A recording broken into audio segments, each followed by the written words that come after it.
Josh, must feel pretty satisfying to start off your captaincy career with a win. Yeah, it's very satisfying. I thought the guys, first of all with the bat, the partnership with Smithy and Marnus, and then Mitch Marsh at the end on a wicket that was pretty tricky. The boys batted really well, set the game up. Well, you know how incredible Mitch Starc's been with the new ball in white ball cricket, but that first over was pretty unique. It's been a while since we've seen him bowl something that special in one day match. Yeah, it was sort of probably the least expected. There was no swing from really anyone else throughout the whole game, really. And then, to bowl a first over like that. Obviously, Roy, a bit unlucky, but we've been struggling to get Malan out the whole sort of summer so far, and see the back of him was nice. So, there's some beauties there. Do you think you'll play in Melbourne on Tuesday? Do you know if anyone else is going to miss out on that last match? I'm not too sure yet. We'll probably reassess after today's game and chat with the physio and the medical staff and go from there. So, unsure yet. How did it feel to captain your country, Josh? Yeah, it's pretty exciting. First of all, I think, and a little bit nerve wracking. But I think once you got into a stride on the field, it was good fun. I think I certainly enjoyed it, and there was a bit of a challenge there, obviously, while that partnership was going. And then we got a couple of wickets, and that sort of set the game up. And it was good fun.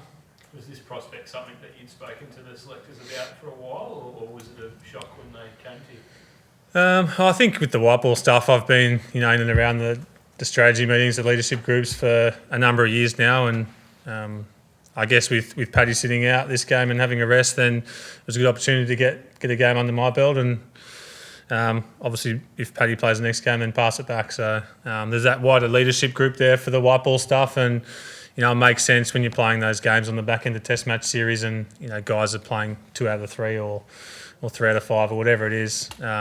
It gives that depth that we have amongst that leadership group and gives everyone a taste of it, and I think that's a good thing moving forward. Do you think that if Pat misses further matches over the next year, which could happen, being a fast bowler, that you would, if you're available, you'd be the first choice to come in? I think at this stage probably yes. It's hard to say that as well. Like I'm a fast bowler as well, and I might be missing games here and there as well. So we've obviously got Smithy, who was vice captain tonight, and down the chain there's another couple in the leadership group. So there's plenty of options there, and I felt even out in the middle it was the number of senior players I can talk to and get their opinions, and it feels like a team all on the one page moving in the one direction. Given, I guess, the chances that Pat misses games or you miss games, do you think it's been more of a deliberate effort in this setup to make sure that it's easy to transfer the captaincy across and it is almost like a captaincy group on the field and potentially in other teams?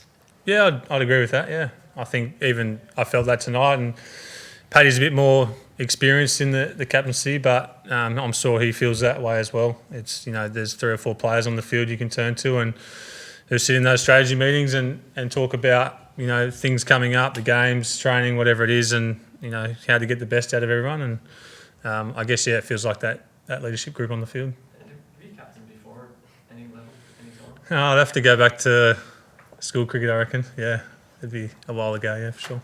There's sometimes talk in Australian cricket that it's hard for players to get captaincy experience because of the way the international domestic schedule's overlaid. Do you think this model is actually quite a good way of giving people like yourself and maybe 1 or 2 others a taste when opportunities allow for when it's needed more consistently down the road? Yeah, I certainly think it's a good way of, it's a sort of a new age, I guess, moving forward. And I think if you look at the schedule, it demands a number of people to have that option of doing the business. And Test match I think is a different story, and you need the one captain there and it's his team, whereas the one days and the T20s, you often got a different looking group and a different looking senior group. So it's I think it's a good model, and I think it's working so far. And how did you find it? The field placements, the bowling changes, and you're bowling yourself. How did you find juggling all that? It was good fun. I think the start was I was probably thinking about everyone else's bowling rather than mine there at the start, but got into a groove there, and then everything seemed to flow pretty well. Obviously got Cares there, quite experienced keeper, to do all the angles with the field and different things. And the 2 spinners have played a lot of cricket. They know their field, so I stayed out of their way as best I could, and talked to the quicks from mid on and discussed different things. But all in all, you sort of leave it up to the bowlers. I think they they know the delivery they want to bowl, and they own their field, and they own the result as well. So there's not really any times I had to step in at all and sort of argue. So it was, smooth sailing. Did it make it a bit more special to do it here in Sydney in a ground you played so much cricket at?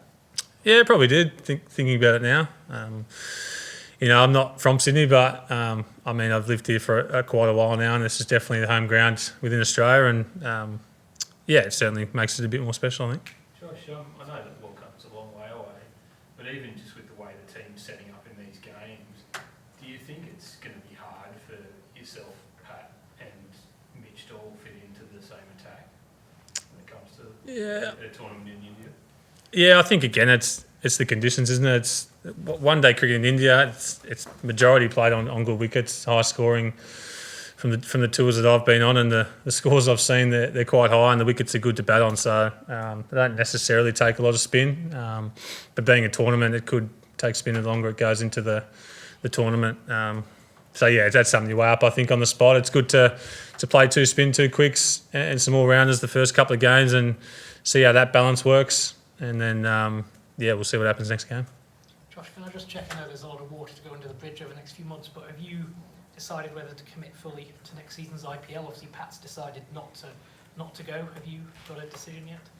I've been retained by RCB, so I've been in discussions with those guys about, you can put things in place, but I think as the schedule goes on, and you could get injured tomorrow and miss a good chunk of cricket, and then you're keen to play the whole thing. So I think we'll make decisions closer to the start of the date, and whether I miss a couple of weeks at the start or I go for the whole thing. And I think I'll wait till closer to the date. So, Josh, given that Paddy's got his hands pretty full with the test side, you've offered to help him out by taking the one-day side off? I haven't mentioned anything yet. I'm certainly happy to give it back to him next game, and then obviously we can have discussions from then. But I think at the moment the model's working pretty well, and it's good to get a few games into a few different guys being captain, and it gives I think it gives a bit more ownership on the playing group itself too, especially the bowlers probably while we're out in the field. Gives them a lot more ownership on what they're doing. Josh, Ian Healy said during the week that he thought it was a bit strange George Bailey was hanging around a lot in the dugout.